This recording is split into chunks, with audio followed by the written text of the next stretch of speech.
Oui, eh bien j'étais issu d'une famille en tout cas maghrébine, musulmane, et nous sommes en France pour des raisons économiques, et j'habitais un quartier populaire.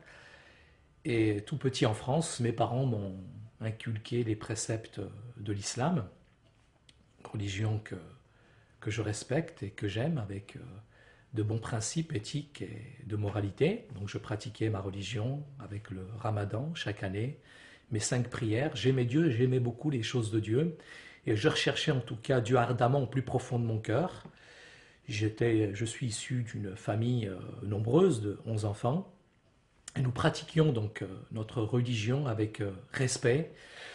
Et au fond de moi-même, j'aspirais vraiment à avoir une véritable relation concrète, palpable avec Dieu. Et souvent, dans mes prières, je demandais à mes parents de me décrire en quelque sorte le paradis. Et souvent, mes parents n'avaient peut-être pas les mots pour me décrire le paradis, alors que à l'intérieur de moi-même, il y avait cette recherche vraiment profonde d'une vraie relation personnelle avec Dieu. Et dans ma famille, il y avait aussi, je dirais, des circonstances qui faisaient qu'il y avait des scènes un petit peu difficiles, je dirais, un contexte familial un petit peu difficile, avec, je dirais, parfois des scènes de violence qui m'affectaient, mais qui ont développé en tout cas en moi cette recherche ardente de Dieu. Et c'est tout petit, à l'âge à peu près de 12 ans, où j'étais dans ma chambre, où j'ai vraiment crié à Dieu. Je disais à Dieu, Ya Rabbi, fina huwa tariq.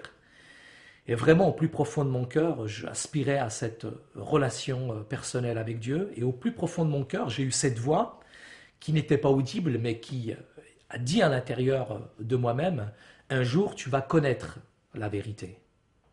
C'est peut-être un an plus tard, que ma sœur a osé, en fait, nous dire à la maison, subitement un soir, devant mes grands frères, devant tout le reste de la famille, qu'elle était devenue chrétienne. Ça a été un choc.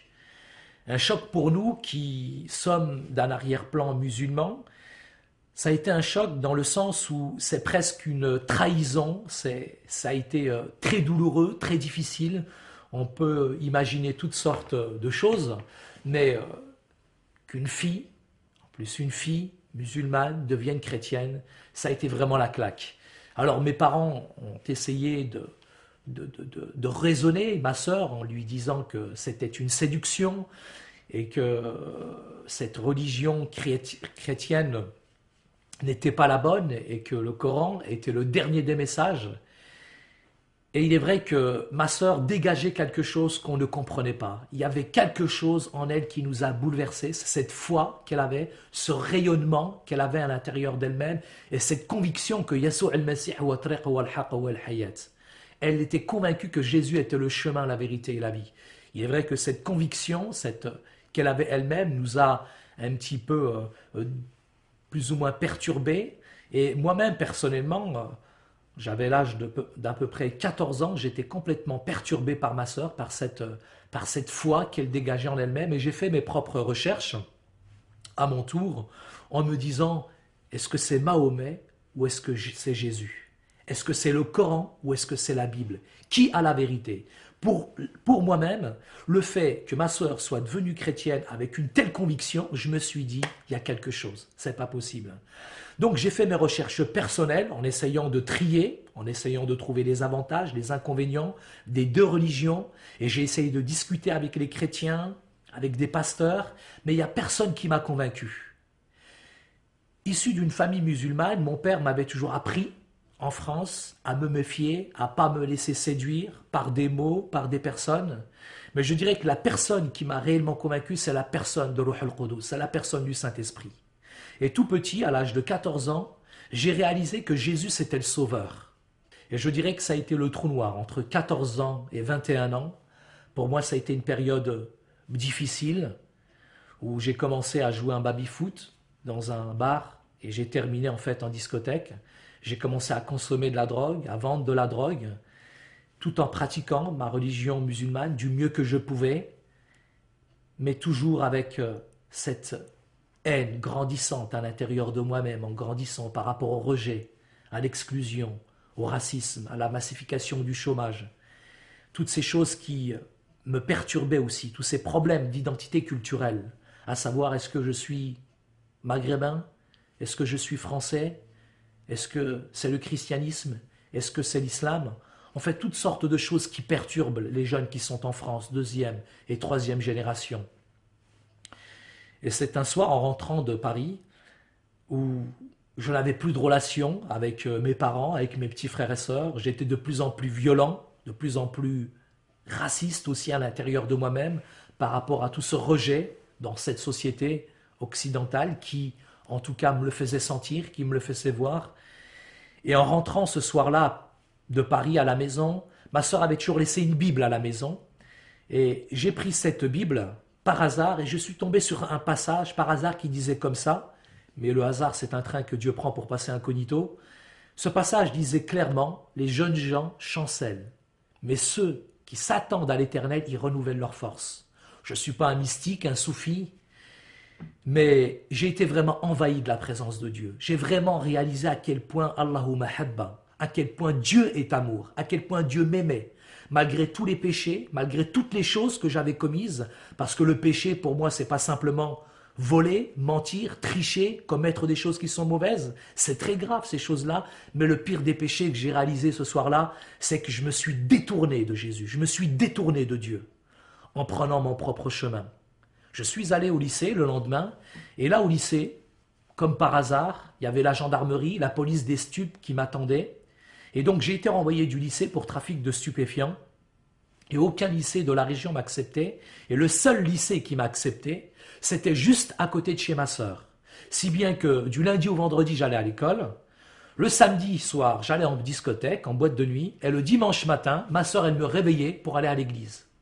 Elle me disait, chaque dimanche matin, tant que tu seras chez moi, tu viendras à l'église.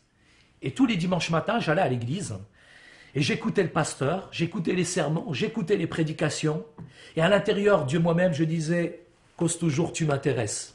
J'avais un cœur dur, j'avais un cœur endurci, j'avais un cœur plein de haine, plein de rage à l'intérieur de moi-même.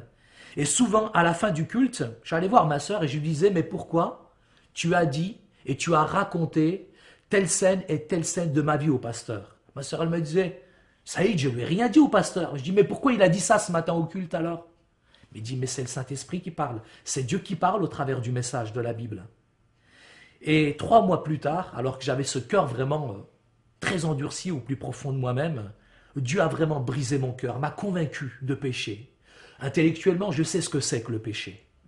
Dans cette conception aussi de l'islam, le péché est complètement différent de la doctrine biblique, puisque je dois faire des œuvres qui vont me préqualifier à nouveau pour essayer d'atteindre Dieu, pour essayer d'atteindre Jésus, pour essayer d'atteindre la vérité, le paradis.